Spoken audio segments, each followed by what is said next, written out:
Terima kasih untuk Anda yang masih bergabung bersama dengan kami dan di segmen ini kita akan review jalannya perdagangan di sepanjang hari ini pemirsa, di mana harga saham gabungan tampaknya masih melanjutkan penguatan signifikan. Dan kami ingatkan kembali Anda masih bisa berpartisipasi di WhatsApp interaktif kami di 0812 di 8788 di 3723 seperti yang tertera di layar televisi Anda nantinya. Dan saat ini kami sudah terhubung melalui Zoom bersama dengan Bapak Octavianus Audi selaku Vice President PT Kiwum Sekuritas Indonesia. Kita akan langsung sapa saja. Pak Audi, selamat sore. Apa kabar, Pak? Iya, selamat sore Pak David. Kabar baik, terima kasih Pak. Ya, terima kasih Pak Audi sudah meluangkan waktu di IDA Channel. Langsung saja Pak Audi, hari ini harga saham gabungan masih melanjutkan penguatan signifikan secara teknikal, sudah kembali menembus di atas level 6.600-an, dan posisi IHSG tampaknya juga mengikuti posisi dari bursa global dan juga Asia. Analisis Anda untuk penguatan di sepanjang hari ini? Iya, jadi memang kami melihat ada beberapa sentimen yang mempengaruhi IHSG hari ini, baik dari sisi eksternal maupun internal. Kalau kita lihat dari sisi eksternal, memang pasca kemarin Presiden Trump sudah memastikan bahwa tidak ada intervensi untuk bank sentral atau untuk Fed, gitu ya, bahwa dia menepis juga terkait dengan pemecatan Powell, dan ini sedikit memberikan kembali gitu ya independen dari bank sentral itu sendiri, dan pada akhirnya pasar ini merespon cukup positif baik dari sisi global maupun termasuk juga dari Indonesia. Lalu yang berikutnya juga kelihatan dari tensi target antara US dengan China ini juga sudah mulai mereda, sehingga ini juga cukup direspon positif. Sedangkan dari sisi domestik ini kami melihat dari sisi suku bunga yang memang sesuai dengan ekspektasi gitu ya, bahwa masih tertahan, dan memang di sini tugas dari Bank Indonesia adalah lebih menjaga stabilitas rupiah, dan ini yang membuat kami lihat confidence pasar sudah mulai terbentuk lagi gitu ya, termasuk juga nanti pasca pemutusan 90 hari delay Indonesia terkait dengan tarif yang dikenakan oleh Amerika Serikat ke Indonesia. Begitu Pak David. Baik, bagaimana Anda melihat sinyal net buy yang sudah terjadi terutama dalam perdagangan hari kemarin? Kita sudah cukup lama mungkin merindukan net buy asing karena sudah beberapa hari perdagangan, beberapa pekan asing terus melakukan net sell ini. Analisis Anda, Pak Audi? Iya. Jadi memang kalau saat ini masih cukup prematur ya kalau kita lihat penguatan yang signifikan dari asing, karena memang masih cukup kecil sekali jika kita compare secara year to date, yang memang kita dalam sepekan aja kita masih lebih dari 7 triliun capital outflow.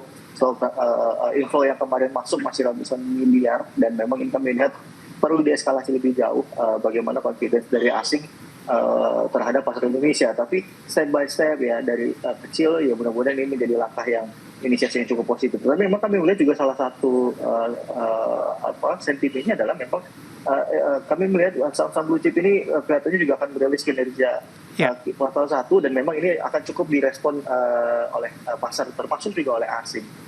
Baik, dan sore hari ini BBCA akan mengumumkan ini rilis kinerjanya ini Pak. Hari ini BBCA menguat di 2,65%. Kita langsung saja ini Pak, bahas dari sisi sektoral. Perbankan big cap hari ini menjadi penopang, khusus Bank Himbara rata-rata naiknya 3%. Yang paling naik signifikan tadi ada BBRI Pak, menguat di 3,58%, di 3,760. Analisis dan rekomendasinya untuk BBRI. Ya. Jadi memang kalau untuk Himbara sendiri ini secara valuasi memang sudah secara historical cukup murah, dan kalau kita secara teknikal juga sudah mulai cukup positif, sudah mulai naik ke moving average 20 hari. Volume transaksi hari ini spike ya, so far so good, dan kami lihat dengan target resisten yang terdekat adalah sampai dengan setidaknya ke 4.000 dulu untuk BBRI, dan nextnya jika memang sudah breakout ya kemungkinan akan terbuka lagi sampai dengan 4.350 untuk resisten berikutnya gitu. Jadi itu perlu dicermati. Lalu yang berikutnya adalah dari Mandiri, sama patternnya kurang lebih sama, terjadi swing, dan hari ini juga sudah mulai bergerak di atas MA20. So ini menunjukkan indikasi penguatan meskipun volume transaksinya masih di bawah rata 20 hari.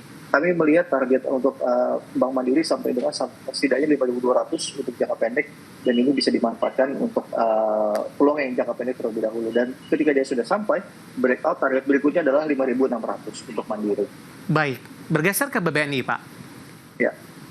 Jadi kalau untuk BBNI juga, kalau dilihat memang ini agak sedikit lebih slow gitu ya dibandingkan dengan yang lain, walaupun secara kenaikan hampir sama, tapi kami lihat dari secara swing ini tidak sesignifikan Mandiri dan juga BBRI, tetapi untuk saat ini memang lebih spekulatif untuk Bank BNI dengan target pertamanya adalah setidaknya sampai dengan 4.560, ini boleh dicermati, dan ketika dia sudah breakout maka target berikutnya adalah setidaknya sampai dengan di MA200-nya atau 4.850 untuk BBNI. Baik, secara keseluruhan untuk perbankan Himbara ini, seperti apa rekomendasinya? Buy on weakness kah, buy atau buy on breakout? Atau ada potensi pelemahan ini menjelang libur akhir pekan, Pak? Ya, jadi sebenarnya kalau dilihat secara kinerja ya, yang sudah dirilis dari laman masing-masing perbankan ini, memang kami melihat rata-rata mengalami pertumbuhan kredit yang cukup baik hingga sampai dengan 2 bulan 2025. Jadi memang ini sudah cukup mulai ya tereskalasi cukup baik gitu ya, dan pasar juga merespon cukup positif. Dan memang kami menunggu gongnya adalah memang pada saat rilis full untuk kuartal 1 ya. Jadi memang ini step by step yang sudah mulai price in gitu ya. Pasar sudah mulai merealisasikan bahwa kondisinya masih cukup oke, resilience meskipun di tengah dinamika kuartal 1 yang cukup tough gitu ya untuk beberapa perbankan. Ya so far kami melihat seperti itu, dan untuk rekomendasi memang kami lebih merekomendasikan buy untuk Mandiri dan BNI, sedangkan untuk BRI untuk lebih trading buy. Oke, BBCA yang akan rilis hari ini Pak, menguat di 2,65%. Penguatannya lebih ke arah terbatas dibandingkan Bank Himbara, tapi secara teknikal hari ini sudah di 87. Penguatannya juga sudah cukup signifikan untuk BBCA.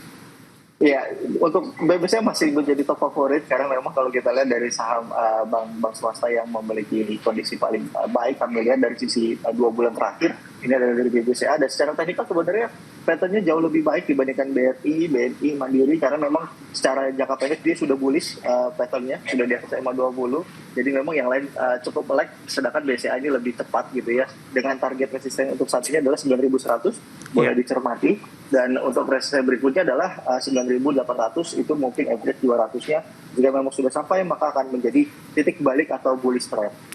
Baik, analisis dan rekomendasi dari beberapa saham perbankan big cap yang hari ini menjadi penopang utama penguatan indeks harga saham gabungan.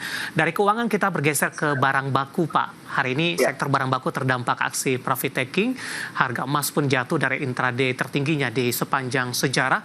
Tampaknya kabar baik ini dari Trump di tengah perang dagang, tapi ternyata kurang baik ini bagi untuk emas. Tapi masih bertahan di 3.300-an. Analisis Anda, terutama dari sisi teknikal terlebih dahulu, arah pergerakan emas ke depannya, apakah koreksi yang terjadi berlangsung sementara dan ruang penguatan masih terbuka cukup lebar?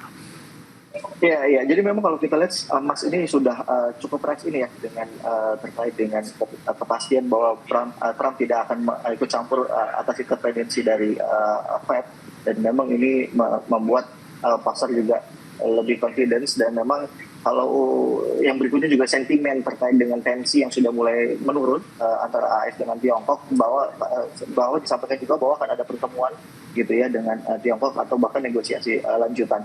Dan yang berikutnya adalah sebenarnya apakah gold ini masih memiliki ruang? Ya, karena kami melihat seiring dengan pemangkasan suku bunga yang berpotensi di tahun ini justru malah akan menjadi angin segar untuk emas gitu ya. Dengan resistennya kami melihat untuk saat ini ada di level 3.442, dan level support untuk emas saat ini adalah di 3.300. Baik, analisis dan rekomendasi ini untuk pergerakan saham emas ke depannya di tengah koreksi yang terjadi usai menembus ke level tertingginya di sepanjang sejarah dan masih bertahan di level 3.300-an. Baik Pak Audi, menarik, kita akan jeda terlebih dahulu, nanti kita akan coba lihat saham-saham pilihan apa saja yang Anda rekomendasikan, dan beberapa pertanyaan sudah masuk di WhatsApp interaktif kami, nanti kita akan coba ulas satu persatu. Dan pemirsa, kami akan segera kembali sesaat lagi.